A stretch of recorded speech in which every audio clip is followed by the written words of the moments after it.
This is the morning sports desk for Tuesday, March 12th. I'm CJ Baumgartner. That's Corey Tackman. Have a lot of Vikings related stuff to get to, but first, we are going to just give you a quick reminder. The state girls basketball tournament preview special with Perham head girls basketball coach TJ Super is going to release at 3:30 this afternoon. We had a great interview with Coach Super. We can't wait to share it with you. You can already see a little snippet on the Superstation and KWAD Facebook pages. A great quote from Coach Super talking about having to face Providence Academy and kind of his attitude and what he's telling the team and the fans. It's a really good message. So go look at that and then go watch the full interview that's going to come out on Apple Podcasts, Spotify, wherever you get your podcasts, Radio-Wadena.com, the Superstation K106 app, and of course the Hubbard Radio Wadena YouTube page. It's going to be a lot of fun. By the way, tomorrow, 6 o'clock coverage of girls basketball for Perham. They play Providence Academy from the barn, Williams Arena, St. Paul. 5:45 pregame, 6 o'clock tip-off, of course, subject to change, being down in that state tournament. Superstation K106, 105.9 FM, streaming live at WadenaRadio.com and the Superstation K106 app.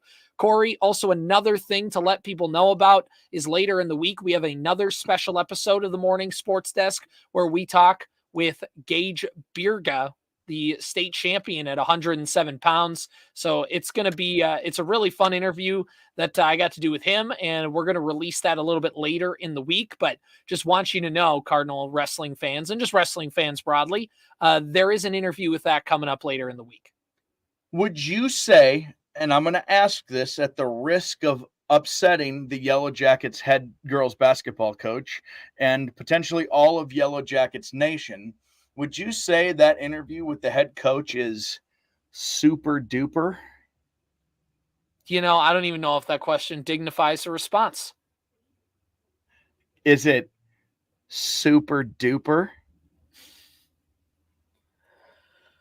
I mean, compared to what's the alternative here? If it's just compared to nothing, then I guess it'd have to just be, we had a super interview yesterday. It was that. I think that's about as plain as you can say it. Is it an astonishing interview? As astonishing as supercalifragilisticexpialidocious?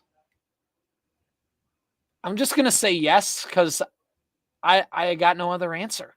You know, they've often said about Coach Super that he's not only a really nice head coach, he's a Superman. Oh, well, that's nice. I heard the commitments that people like him take. It's like a superhero to the community. It's really we could do this all day, Corey. We could do the name game all day. I heard that when he goes to a restaurant and they ask him for super salad, he says, "Yes, please." And they know exactly what he means. One time, and this is another aside, I remember one time went to an Olive Garden. I was with some family, and they asked my cousin that question, and he goes, "Yes." And then they say it again, and he goes, "Yeah." And he says, "I was like, yeah. salad." Then like just not paying attention, like, yeah, that's what I'm saying. Oh, yeah. Never mind. You're not large, I guess. Was that what you're looking for? It's like I wish it was a soup like, and or salad. That's what I wish, because I would get both. Right, or salad or soup. Why say super salad? You know exactly, the service industry, you know exactly what you're doing when you're asking that question. They say every February at the big championship NFL game, he constantly has his own container for the chips and salsa, and he calls it the Super Bowl. Wow. I thought you were just going to say every single morning for him is the Super Bowl when he makes cereal. There's another one we can throw in there. We got a lot. We could be here. Thank you. We're here all week. You're welcome. Anyway, we should probably talk about some NFL football. A lot of big ripple effects throughout the NFL yesterday. It was obviously the Vikings were big players in free agency, and there was the Kirk Cousins question. So there's a lot of stuff in there. But yep. In terms of, before we get to all that, Corey, just a quick yes or no. Has this been like one of the crazier free agent cycles that we've seen in the last few years in the NFL? Vikings are rarely in on the important or some of the important names in free agency. Most teams, most times, are not are not in. Like, the fate of their organization doesn't typically rest on what one of these players decides. And Vikings decision making stems now from what Kirk Cousins was going to decide to do. So yeah, Mhm. from a Vikings perspective, this was fairly unique. It doesn't happen very often. As a matter of fact, the last time it happened was when Kirk Cousins decided to come play for the Vikings. It's just not a thing that happens very often. It's been very strange. And to add on to that, one of the things that's been strange is, in my lifetime, when you look at the totality of the Vikings career, Kirk Cousins is the most accomplished Vikings quarterback of my lifetime.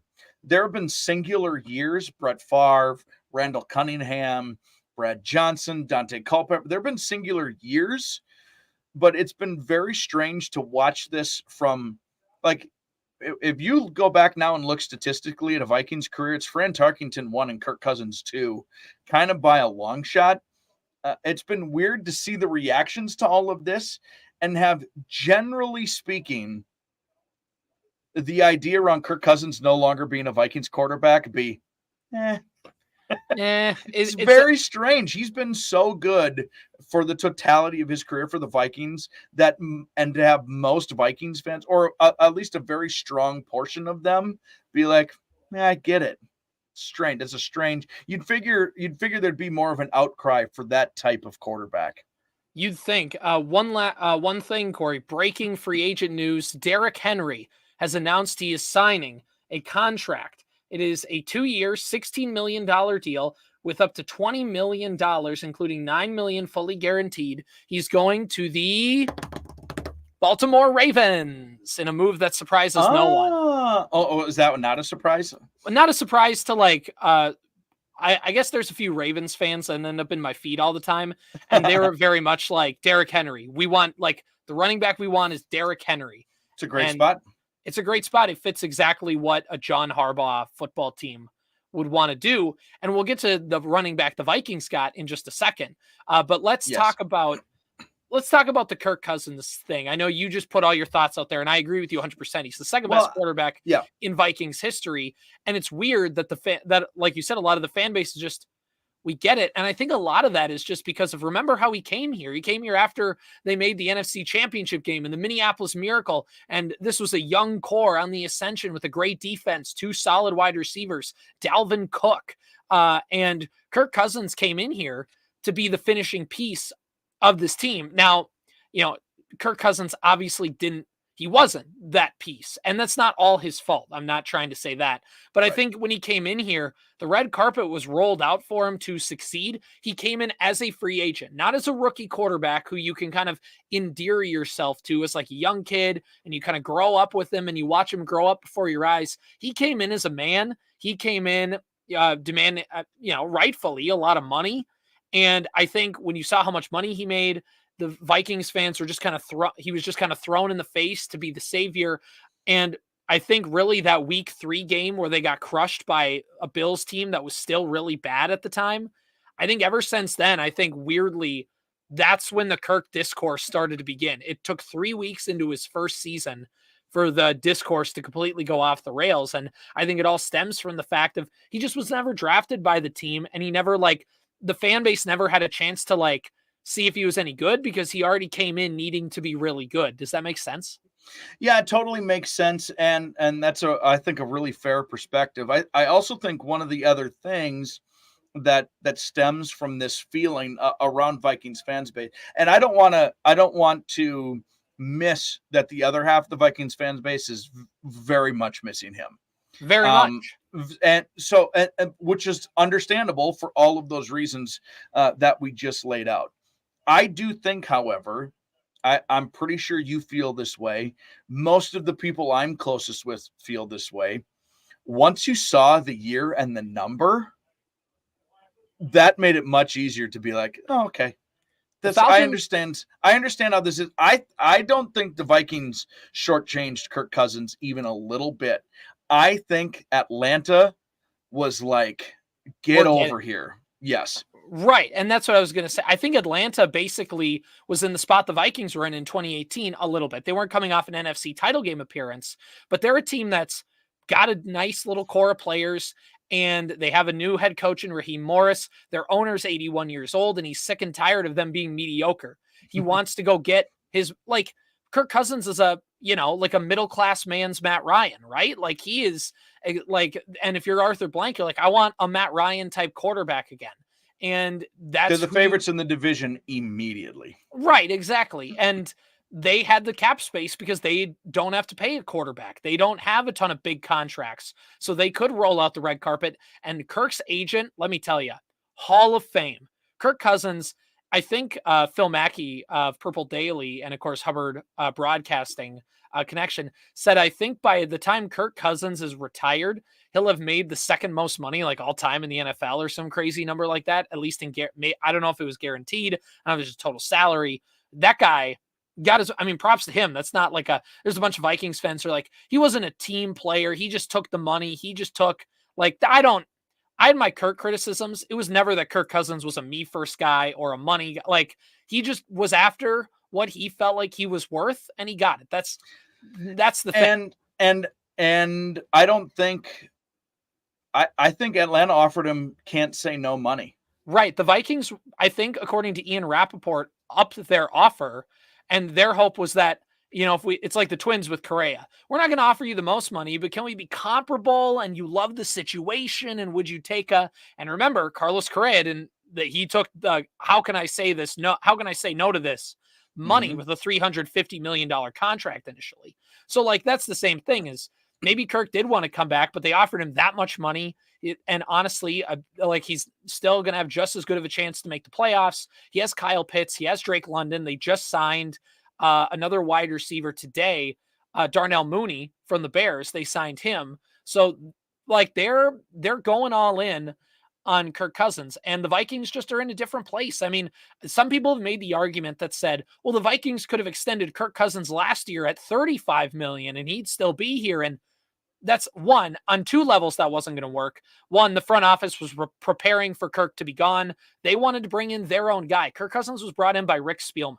Kwesi Adolfo-Mensah is in the building. Him and Kevin O'Connell want their guy. And secondly, Kirk Cousins wasn't going to get $35 million a year. The Daniel Jones, he was going to wait for the Daniel Jones contract. Lest you forget how he left Washington after 2 years of accepting the franchise tag. Right. That guy does not deal early. To his credit, and you don't have to, franchise tag me, cool, because then my free agency will come up, and then we can talk about what's real. Well, and Daniel Jones got the 40 plus million. Remember, he got 40 million a year. There's no way Kirk Cousins was going to agree to 35. He was going to wait till Daniel Jones signed an extension, and then he was going to say, I'm better than Daniel Jones. I want more money than that, because Kirk's right. It's not always about the money. It's about what the money represents. And getting paid less. Also a $50 million signing bonus? The Falcons are putting it out there, man. Like, that's the thing. The Vikings could have offered him. The Vikings were not going to offer him 4 years. They were not going to offer him $100 million guaranteed. And they certainly were not going to offer him a $50 million signing bonus. That's the thing at the end of the day. The Falcons wanted to go get Kirk Cousins, and they were ready for it. No team was going to come even close to that. The Falcons were quarterback desperate, much like the Vikings were after the 2017 season. And that's where we sit. Yeah, it moves then the Vikings, it's on to a new era, a new phase of Vikings football. I wouldn't call him, would you call Sam Darnold the replacement? What do you call this? What does the Sam Darnold signing mean? First of all, I can't wait. Immediately and long term. First of all, I can't wait to make Hey Darnold memes, because I loved Hey Arnold as a kid watching that cartoon. So I can't wait to call him Football Head, even though his head looks like a football tilted upwards instead of sideways. But it does kind of, yeah, doesn't it? I'll put it in there. I'm gonna square peg that round hole. I was always a Helga Pataki fan. Wait, was that her last name? With Sam Darnold, So with what Sam Darnold means for the Vikings in the short term is basically there's a lot of people who are freaking out that are like, and NFL Twitter, because people need the content engagement, are going, Justin Jefferson's going to be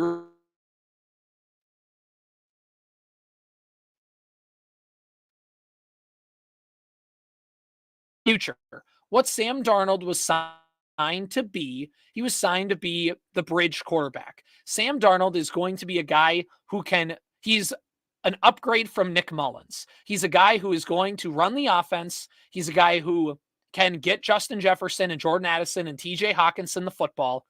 And that's about it. Sam Darnold makes some bad throws. He still has that Nick Mullins, I'm just going to throw this and see what happens. But Sam Darnold still has some nice things going for him.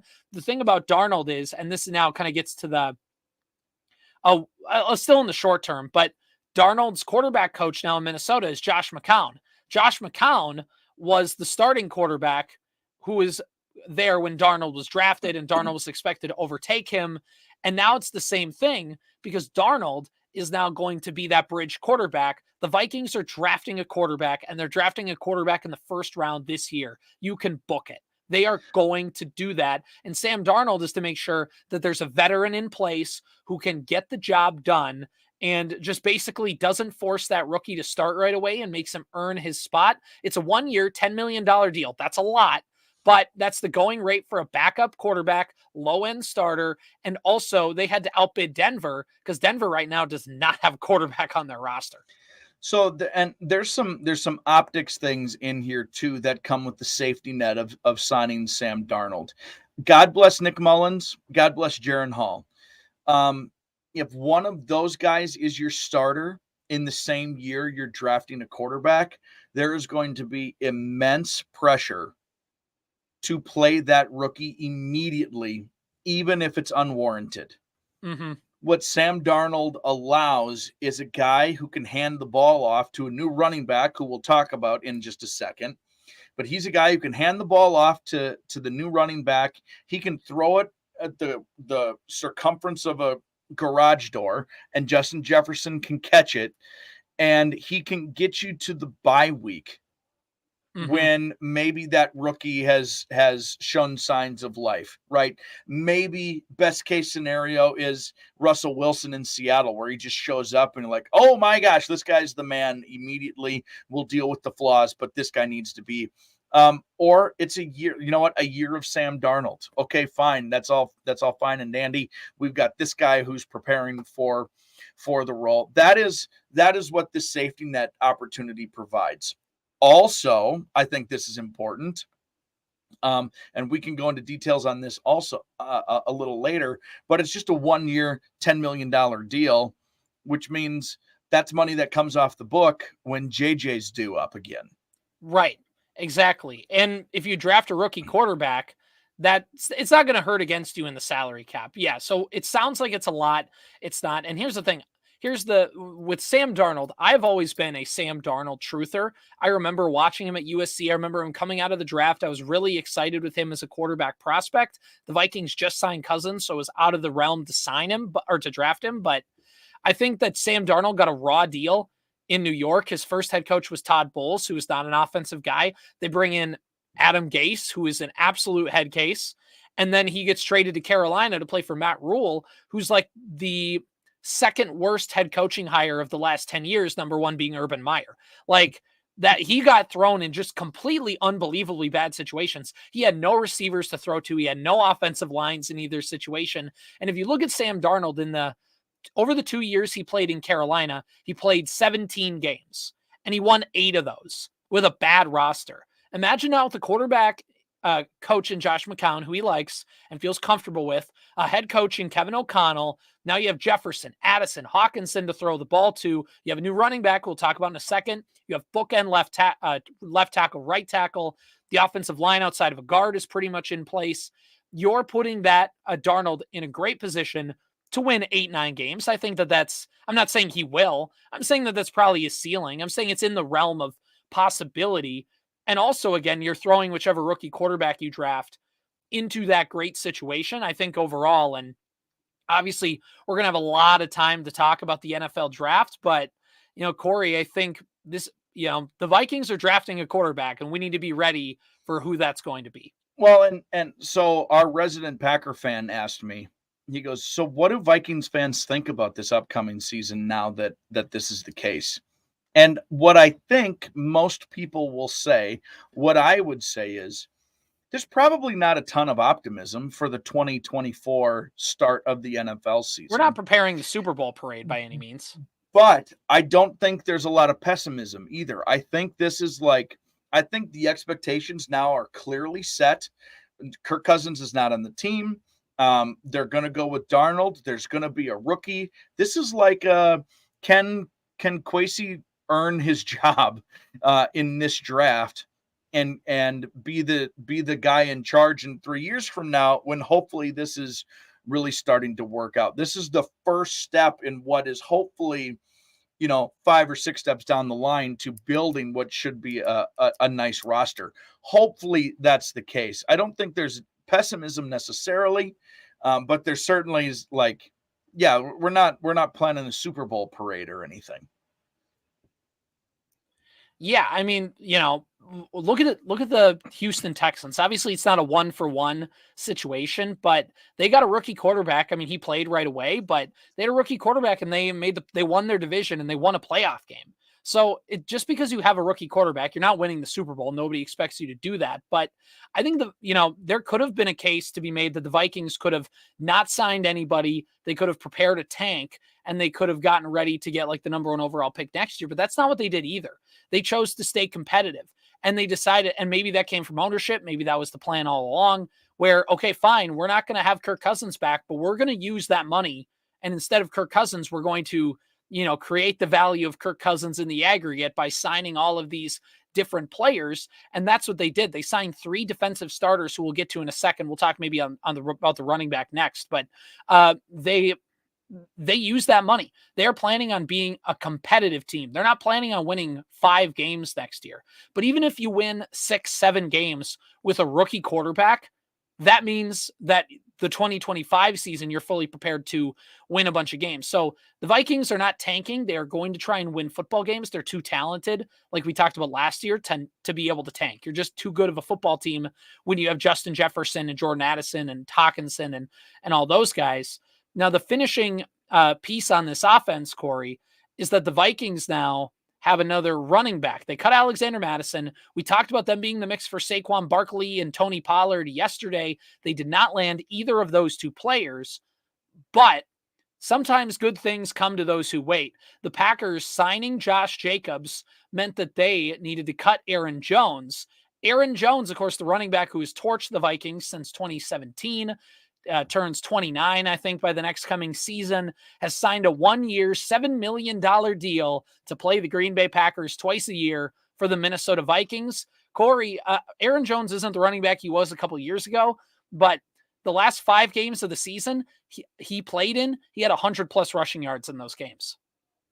He's a really nice running back in a league full of guys who are really nice running backs.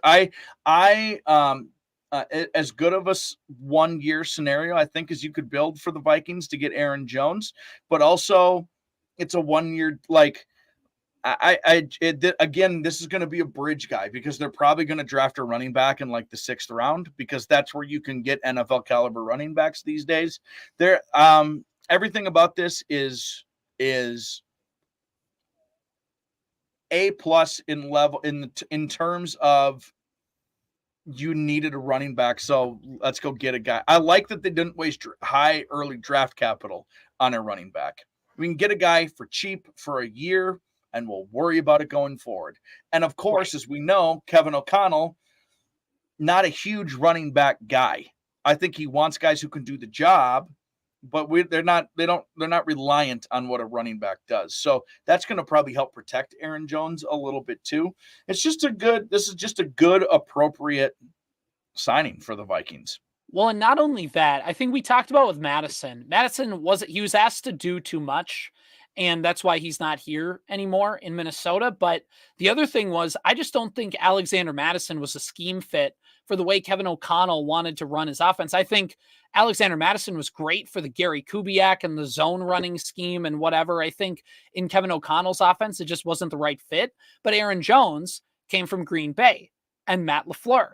And Matt LaFleur had Aaron Jones succeeding in his system. Matt LaFleur is a Sean McVay guy. just like Kevin O'Connell. Not that the run games are going to be exactly the same, but the similar system. I think that means Kevin O'Connell knows, hey, this guy runs the system that I like to do and has succeeded. And I think just from a fit perspective, it just works out a lot better. So I want to give Madison a little credit and also make fun of him at the same time. All he had to do was not fumble the ball 36 times, and he probably would have kept his job. I think it's pretty straightforward.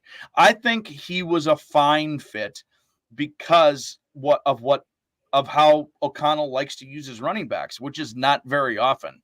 They're important, but it's not a heavy focus of this offense. mm-hmm. And I think if he doesn't fumble the ball and fumble, it's argued that Alexander Madison fumbles is the reason the Vikings had a bad season. I think if you wanted to go down that rabbit hole and blame the entire season on Alexander Madison, you could and not get many arguments in return.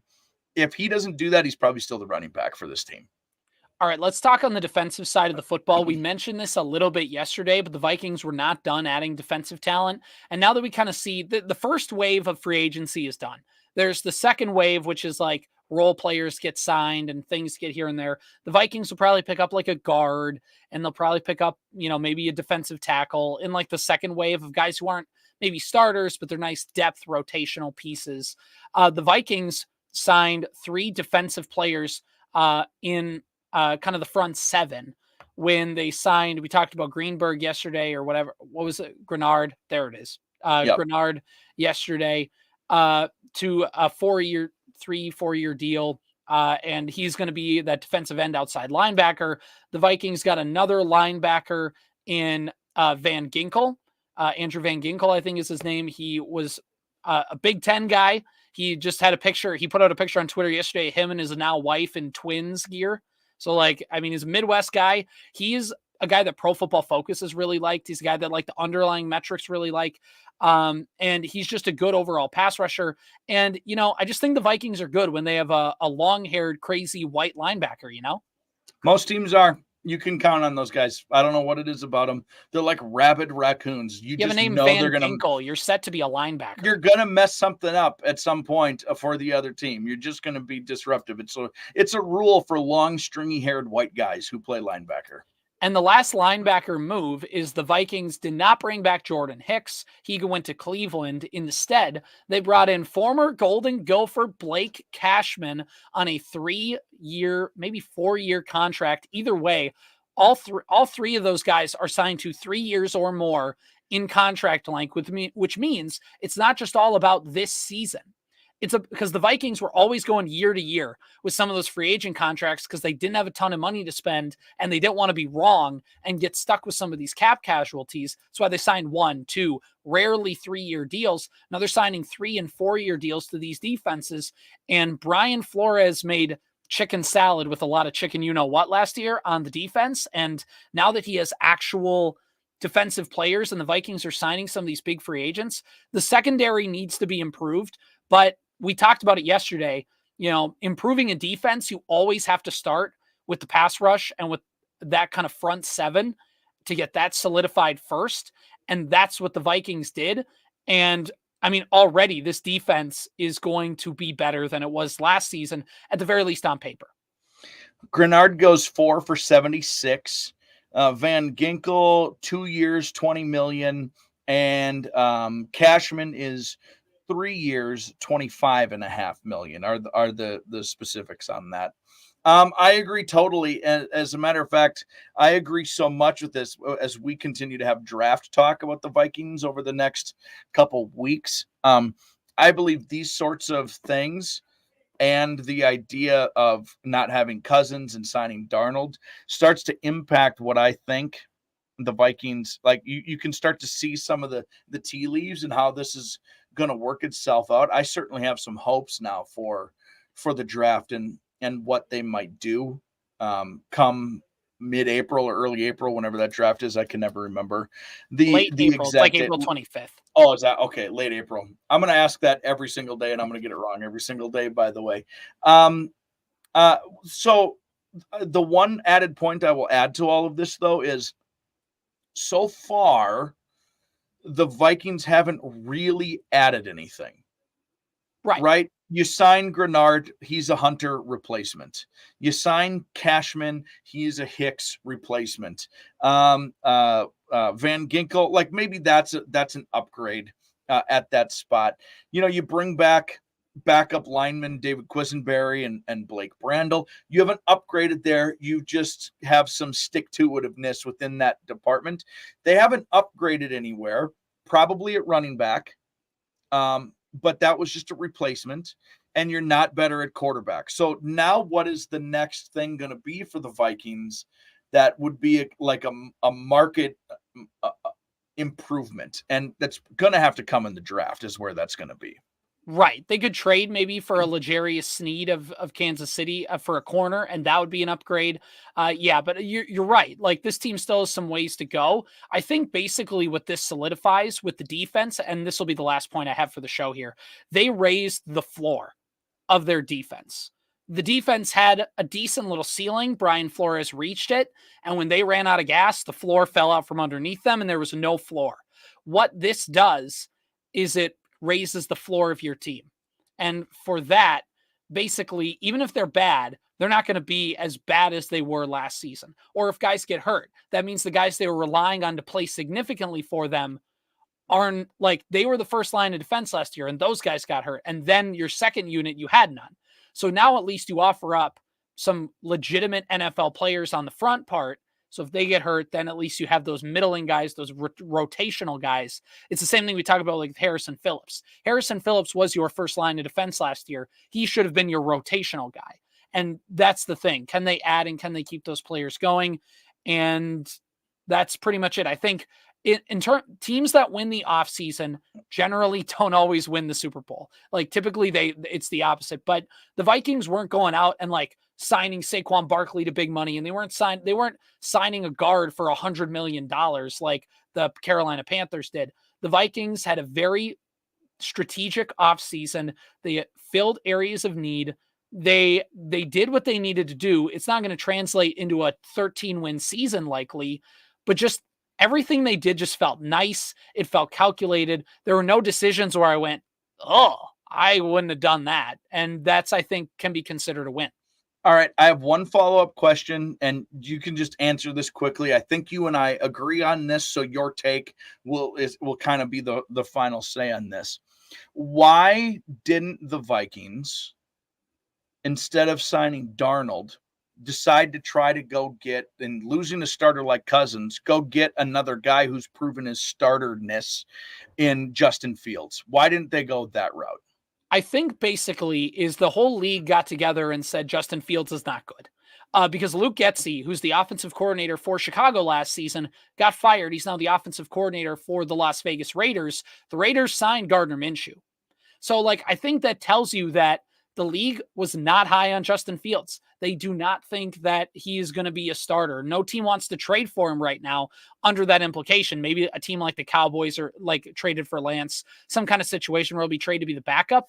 But I think the whole league just doesn't value him that way. And I think if you're the Vikings, don't mess around with somebody's leftovers. Go get your guy. And I think that's essentially where they're looking at it this way. So, all right, I think that wraps it up for us. This has been the Morning Sports Desk for Tuesday, March 12th.